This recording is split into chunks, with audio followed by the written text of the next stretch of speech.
आपका विषय रहेगा उसके 30 प्रश्न करने वाले हैं, है ना। ये एक टेस्ट आपका 60 प्रश्न होते हैं आपके कुल सब्जेक्ट के अंदर जो आपके रीट एग्ज़ाम में आते हैं। और इसके अलावा ये प्रश्न आपके बाकी जैसे थर्ड ग्रेड के एग्ज़ाम में भी काम आएंगे, सेकंड ग्रेड में भी काम आएंगे। ये सारे टॉपिक सिलेबस के अकॉर्डिंग है ना। तो देखो 30 प्रश्न मिनी टेस्ट मान सकते हो इसको। आपको अपना खुद का एनालिसिस करना है कि आपके कितने प्रश्न सही हो रहे हैं इन 30 प्रश्नों में से। तो पहला प्रश्न है, मुहर जिस पर मातृ देवी के गर्भ से पौधे को उगते हुए दिखाया गया है कहाँ से प्राप्त हुई। ये कहाँ से प्राप्त हुई थी? मोहनजोदड़ो से प्राप्त हुई थी। इसमें क्या होगा? डी ऑप्शन करेक्ट आंसर हो जाएगा। पाकिस्तान का जो सिंध प्रांत है ना, उसके अंदर एक ज़िला है लड़काना, वहाँ पर स्थित है ये। अगला प्रश्न देखिए, आर्यों की भाषा कौन सी थी? क्योंकि आपको पता है मैंने ये टॉपिक आपको कवर करवा दिया है। अगर आपने नहीं देखा है तो प्लेलिस्ट बना दी है, प्लेलिस्ट के अंदर ये वीडियो मिल जाएगा आपको थ्योरी वाला। तो 2 नंबर का जो प्रश्न है दोस्तों अपना, इसके अंदर आंसर होगा डी ऑप्शन। आर्यों की भाषा कौन सी थी? संस्कृत। संस्कृत लैंग्वेज थी, ध्यान रखिएगा, ठीक है ना। अगला प्रश्न देखिए आप, प्रश्न संख्या नंबर 3 में बताना आपको, साइमन कमीशन किस वायसराय के कार्यकाल के दौरान भारत आया था? तो वो कौन सा वायसराय था? लॉर्ड इरविन, इसके अलावा लॉर्ड चेम्सफोर्ड, लॉर्ड वेलिंगटन और लॉर्ड लिनलिथगो। तो पहला ऑप्शन जो है ना यहाँ पे यही सही उत्तर हो जाएगा इसका। ये थोड़ा सा एडजस्ट होने में दिक्कत होगी, इसमें लॉर्ड इरविन ही होगा इसमें। तीसरे प्रश्न में हमारा सही उत्तर पहला ऑप्शन, लॉर्ड इरविन को 3 अप्रैल 1926 को भारत का वायसराय और गवर्नर जनरल नियुक्त किया गया था। अगला देखिए, प्रश्न संख्या नंबर 4, साबरमती आश्रम की स्थापना महात्मा गांधी ने कब की थी? चौथे प्रश्न में आपको बताना है कब की थी दोस्तों। ये स्थापना करी गई थी 1915 के अंदर। तीसरा ऑप्शन सही उत्तर होगा इसमें हमारा। कौन सा हो जाएगा भाई? तीसरा ऑप्शन। साबरमती आश्रम अहमदाबाद के अंदर है, गुजरात में, अहमदाबाद, ठीक है, साबरमती नदी के किनारे। और ये 1947 के अंदर बनकर के तैयार हुआ था 17 जून को, 17 जून 1947। और आपको पता हो तो 1930 के अंदर, मार्च 1930 में दांडी यात्रा की शुरुआत साबरमती आश्रम से ही हुई थी, ठीक है। अगला प्रश्न देखिए 5वें नंबर का। तो 5वें नंबर का प्रश्न है अपना, इंडियन नेशनल एसोसिएशन की स्थापना कलकत्ता में किसने की थी? तो गाइस ये करी थी सुरेंद्र नाथ बैनर्जी ने। बी ऑप्शन हमारा इस प्रश्न का क्या होगा सही उत्तर। सुरेंद्र नाथ ने 1876 के अंदर आनंद मोहन बोस के साथ में मिलकर के कलकत्ता के अंदर इंडियन नेशनल एसोसिएशन की स्थापना करी थी। 1885 में इस संगठन का विलय हो गया था कांग्रेस के अंदर। शिवाजी ने 8 मंत्रियों के परिषद का गठन किया था, उस परिषद का नाम क्या था? 6 नंबर के प्रश्न में उत्तर बताओ। न्याय प्रधान, अष्ट सेना, अष्ट सिद्धि, अष्ट प्रधान। आंसर होगा अष्ट प्रधान, ठीक है, डी ऑप्शन। शिवाजी महाराज ने प्रशासन को सुचारू रूप से चलाने के लिए 8 मंत्रियों की परिषद, जिसको कहा जाता है अष्ट प्रधान, इस परिषद की स्थापना 1674 के अंदर की गई थी। नेक्स्ट,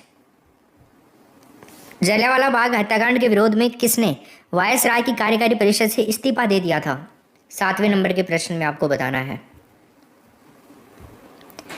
तो फ्रेंड्स यहाँ पर आंसर क्या होगा अपना? 7वें नंबर के प्रश्न में जलियांवाला बाग हत्याकांड के विरोध में किसने वायसराय की कार्यकारी परिषद से इस्तीफा दे दिया था? ऑप्शन नंबर डी हो जाएगा, शंकरन नायर, जलियांवाला बाग के विरोध में, है ना। नेक्स्ट प्रश्न है 8वें नंबर का, विधवा पुनर्विवाह कब कानून जो है ना कब बना था? बताओ, इंपॉर्टेंट प्रश्न है आपके एग्जाम के पॉइंट ऑफ व्यू से।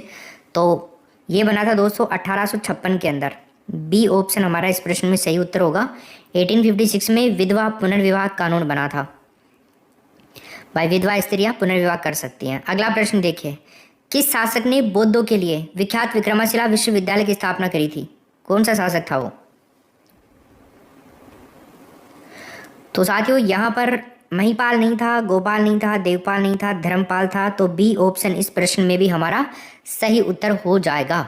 नेक्स्ट प्रश्न देखिए बाप 10 नंबर का। अस्तो माँ सदगमय कहाँ से लिया गया है ये वाक्य? असतो माँ सदगमय, अथर्ववेद, यजुर्वेद, ऋग्वेद, उपनिषद। तो साथियों यहाँ पर है ना, ये आंसर होगा ऋग्वेद। अब आपके दिमाग में आ रहा होगा कि सर इसका मतलब क्या होता है। दोस्तों इसका मतलब होता है असतो माँ सदगमय।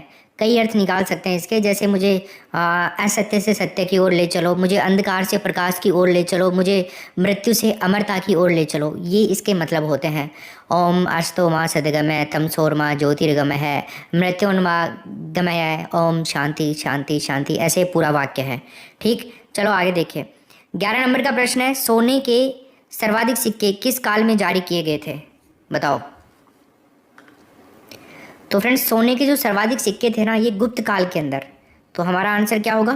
पहला ऑप्शन हो जाएगा। 12 नंबर का प्रश्न देखिए, दिल्ली के अंतिम मुगल बादशाह कौन थे? बताओ। दिल्ली के अंतिम मुगल बादशाह के बारे में पूछ रहा है।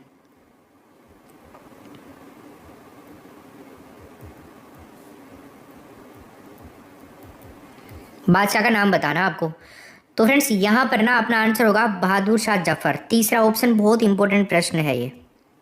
अगला प्रश्न देखो बाप, बरसात में किस प्रकार की मिट्टी सर्वाधिक चिपचिपी बन जाती है?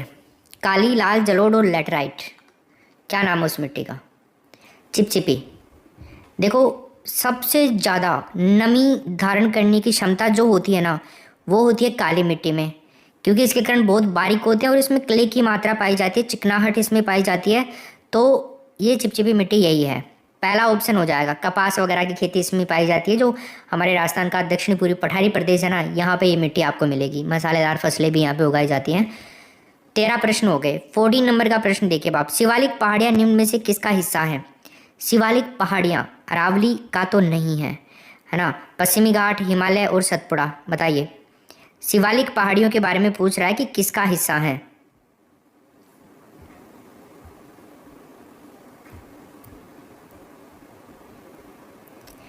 तो दोस्तों किसका हिस्सा है ये? शिवालिक पहाड़ियाँ जो है ना, ये हैं दोस्तों आपका हिमालय का हिस्सा। तीसरा ऑप्शन हो जाएगा इसके अंदर। ठीक है, अगला प्रश्न देखिए, ग्रेट हिमालय राष्ट्रीय पार्क जिसे यूनेस्को ने विश्व धरोहर स्थल घोषित किया है, कहाँ पर है? 15 नंबर के प्रश्न में आपको उत्तर बताना है। तो दोस्तों ये है आपका हिमाचल प्रदेश के अंदर। क्या उत्तर होगा? B option. ग्रेट हिमालय राष्ट्रीय पार्क हिमाचल प्रदेश के कुल्लू क्षेत्र में है।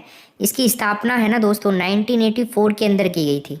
ठीक, अगला प्रश्न देखिए अब आप, निम्नलिखित में से कौन से शहर सबसे लंबे दिन वाले हैं? बताओ। तिरुवनंतपुरम, हैदराबाद, चंडीगढ़ और नागपुर। कौन सा वो? सबसे लंबे दिन। देखो दिन की लंबाई है ना अक्षांश के ऊपर निर्भर करती है। अक्षांश जो रेखाएं होती हैं तो अक्षांशों पर निर्भर करती है दिन की लंबाई। इसका मतलब ये है कि जितना कम अक्षांश भूमध्य रेखा के करीब होगा ना, उतना ही अधिक सूर्य ताप होगा और वो भी लंबे समय तक रहेगा। जबकि भूमध्य रेखा से दूरी कम सूर्य ताप होगा और वो भी तिरछा होगा। तो प्रश्न के ऊपर में बात करें तो आपको इन स्थानों से अक्षांश का ध्यान होना चाहिए, तभी आप सही कर सकते हो। तो इसका आंसर जो होगा ना वो तिरुवनंतपुरम होगा, पहला ऑप्शन। अगला प्रश्न देखिए आप, कश्मीर हिमालय के बारे में इन वाक्यों पर आपको विचार करना है। पहले आप वाक्य पढ़िए कश्मीर हिमालय को लेकर के। कश्मीर हिमालय के पूर्वोत्तर भाग में एक ठंडा रेगिस्तान है। ये ग्रेटर हिमालय और जास्कर रेंज के बीच में स्थित है। लद्दाख सीमा जास्कर और काराकोरम रेंज के बीच में स्थित है, जहाँ जास्कर इसके उत्तर में है और काराकोरम इसके दक्षिण में है। तो बताइए आप इस प्रश्न का क्या उत्तर होगा? 4 ऑप्शन आपको नीचे दे रखा है। 1 2 दोनों सही है, 1 सही है, 2 3 सही है, कोई नहीं सही है। बताओ क्या होगा इसमें? 17 नंबर का प्रश्न है दोस्तों, इसमें 2 और 3 सही है। ठीक है ना? फैक्ट नंबर 2 और फैक्ट नंबर 3, गलत कोड का चयन करना है ना, तो ये दोनों हमारे गलत कोड हो जाएंगे इसके अंदर, 2 और 3। ठीक, देखो कश्मीर हिमालय का उत्तरी पूर्वी भाग एक ठंडा रेगिस्तान है, उसका नाम है लद्दाख। ठीक है, इसमें कोई गलत नहीं है और हमें पूछ रहा है गलत कोड, तो ये सही है बिल्कुल वैसे आंसर, बट ये नहीं माना जाएगा हमारा। ठीक है, बाकी दूसरा हम देखें ग्रेटर हिमालय और जास्कर रेंज के बीच में स्थित है। तो दोस्तों ये ग्रेटर हिमालय और काराकोरम रेंज के बीच में स्थित है, ना कि जास्कर रेंज के बीच में। तो काराकोरम होता ना यहाँ पे तो ठीक होता। इसके अलावा तीसरा जो फैक्ट है लद्दाख सीमा जास्कर और काराकोरम रेंज के बीच में, दोस्तों लद्दाख जो रेंज है ये जास्कर और काराकोरम के बीच में नहीं है, ये जास्कर के तो दक्षिण में है ना, और काराकोरम के उत्तर में है, नॉर्थ में। ठीक, चलो आगे हम बात करते हैं। तो यहाँ पे तीसरा ऑप्शन हो जाएगा। 18वें नंबर का प्रश्न देखिए अब आप, निम्नलिखित में से केंद्र शासित प्रदेश में से ओट जनजाति के लोग किस में रहते हैं? यूनियन टेरिटरीज, केंद्र शासित प्रदेश। तो यहाँ पर क्या उत्तर होगा? अंडमान और निकोबार द्वीप समूह है, पहला ऑप्शन। ठीक है, अरब सागरीय बंगाल की खाड़ी वाले द्वीप समूह है ये। इसके अलावा हम देखें 19 नंबर के प्रश्न में, बाबा बुदन पहाड़ियाँ किस राज्य में स्थित है? बाबा बुदन पहाड़ियाँ, हाँ 19 नंबर के प्रश्न में कर्नाटक में है दोस्तों ये बाबा बुदन पहाड़ियाँ। इनकी समुद्र तल से ऊंचाई 1895 मीटर है। ठीक है ना। अगला प्रश्न देखिए अब आप, स्टील वेल रोड भारत को किस पड़ोसी देश से जोड़ता है? 20 नंबर के प्रश्न में आपको उत्तर बताना है। स्टील वेल रोड, तो फ्रेंड्स ये जोड़ता है चीन को, पहला option. Steel well road Bharat के लेडो को म्यांमार से होते हुए चीन का जो कुनमिंग है ना उसको जोड़ता है, कुनमिंग को याद करने की वैसे ज़रूरत नहीं है आपको। 21 देखो, निम्न में से किसकी नियुक्ति भारत का राष्ट्रपति करता है? ठीक है, तो भारत का राष्ट्रपति देखो भारत का महान्यायवादी की नियुक्ति करता है, सही बात है। महालय का प्रेक्षक की भी करता है, राज्यपाल की भी करता है, तो मतलब सभी की करता है इनकी। अगला प्रश्न देखिए आप, भारत के पंचायती राज के प्रबल समर्थक कौन थे? पंचायती राज के प्रबल समर्थक, महात्मा गांधी, राजीव गांधी, सिद्धराथ दद्दा या फिर ये सभी? तो पंचायती राज के समर्थक सारे ही थे दोस्तों, है ना। तो हमारा आंसर क्या होगा भाई? D option. वैसे भी आप तो डी करने वाले हो, नहीं भी आ रहा है तो भी तुक्का डी वाला सही बैठता है ना ज़्यादातर कंडीशन में, तब हम करेंगे। संघीय न्यायपालिका का उल्लेख किस भाग में है बताओ? 23 नंबर के प्रश्न में। तो देखो 23 नंबर में भाग 5 आएगा राइट आंसर। ठीक है, अगला प्रश्न देखिए अब आप, संविधान की प्रारूप समिति के समक्ष प्रस्तावना का प्रस्ताव किसने रखा था बताओ? संविधान की प्रारूप समिति के समक्ष प्रस्तावना का प्रस्ताव किसने रखा था? तो मेरे दोस्तों ये रखा था जवाहरलाल नेहरू ने। डी ऑप्शन इस प्रश्न में सही उत्तर होगा। ठीक है, जवाहरलाल नेहरू ने रखा था। अगला प्रश्न देखिए आप, निम्न में से किसका उल्लेख संविधान में नहीं है? संविधान में किसका उल्लेख नहीं है? तो ये 4 बातें हैं, वित्त आयोग का, लोकसभा सचिवालय, चुनाव आयोग या राष्ट्रीय मानवाधिकार आयोग। बताइए किसका? देखो ये इसका नहीं है, राष्ट्रीय मानवाधिकार आयोग। डी ऑप्शन होगा इसमें। ठीक है ना, मतलब है गैर संवैधानिक आयोग है। अगला प्रश्न देखिए अब आप, पंचायती राज त्रिसोपान प्रणाली का प्राथमिक भाग कौन सा है? बताओ 26 नंबर के प्रश्न में क्या उत्तर होगा इसमें? तो फ्रेंड्स ये है ग्राम पंचायती है, तीसरा ऑप्शन होगा इसके अंदर। ठीक, चलो अब अगला प्रश्न देखते हैं, निम्न में से अस्थायी लोकसभा अध्यक्ष को कौन नियुक्त करता है? अस्थायी लोकसभा अध्यक्ष कौन होता है? जो 1 दिन के लिए होता है। नई लोकसभा चालू होती है ना, तो उसकी जो पहली बैठक होती है ना उसमें अस्थायी लोकसभा अध्यक्ष होता है, मतलब जिसको प्रोटेम स्पीकर बोलते हैं। तो इसको दोस्तों राष्ट्रपति ही नियुक्त करता है, आगे देखने की जरूरत ही नहीं है, पहला ऑप्शन हो जाएगा। ठीक, आगे चलते हैं। 106 नंबर का संविधान संशोधन और 111 नंबर का संविधान संशोधन क्रम से किससे संबंधित है? देखो 106 नंबर का संविधान संशोधन सहकारी समिति से और 111 नंबर का ये भी सहकारी समिति से, इसलिए दोनों का जरूरी है याद करना। 106 नंबर का संविधान संशोधन 22 मई 2006, 6 से 6 याद कर लेना। स्वैच्छिक गठन, स्वायत्ता कार्य, लोकतांत्रिक नियंत्रण, पेशेवर प्रबंधन, इन सब के लिए किया गया था, इन सब के उद्देश्य से। ठीक है, चलो अगला प्रश्न, भारतीय संविधान में संशोधन का प्रस्ताव किस देश के संविधान से लिया गया है? संशोधन का प्रस्ताव, अमेंडमेंट का, जर्मनी, दक्षिण अफ्रीका, स्पेन, इटली। तो ये लिया गया है दोस्तों साउथ अफ्रीका। ठीक है ना, इटली कर लो आप, यहाँ पे कोई भी ऑप्शन रख दो, आंसर बी ऑप्शन होगा। ठीक है ना, चलो नेक्स्ट प्रश्न है दोस्तों अपना, ध्यान देना है आपको। देखो एक तो भारत का मुख्य न्यायाधीश, सुप्रीम कोर्ट के अन्य न्यायाधीश।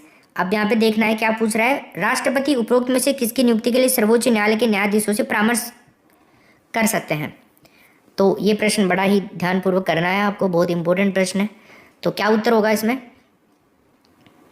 देखो यहाँ पे है ना, ए ऑप्शन है केवल एक, बी ऑप्शन में केवल 2 और तीसरा ऑप्शन में केवल 1 और 2। तो देखो यहाँ पे दोनों ही सही हैं, वैसे 1 और 2 दोनों ही सही हैं, ठीक है ना। तो ऑप्शन नंबर तीसरा हो जाएगा इसके अंदर। राष्ट्रपति यदि आवश्यक सोचते हैं तो हमारे संविधान में 124(2) के अकॉर्डिंग लेख अनुसार सर्वोच्च न्यायालय न्यायाधीश नियुक्त करने के लिए राज्यों के जो उच्च न्यायालय होते हैं उनके न्यायाधीशों से परामर्श ले सकते हैं। सर्वोच्च न्यायालय के न्यायाधीश से भी परामर्श ले सकते हैं, किसी से भी ले सकते हैं, ठीक है। चलिए, तो ये आपके 30 क्वेश्चन थे, लगभग हमने 15 मिनट में कंप्लीट कर लिए हैं। उम्मीद है बढ़िया लगे होंगे, मज़ा आ रहा होगा।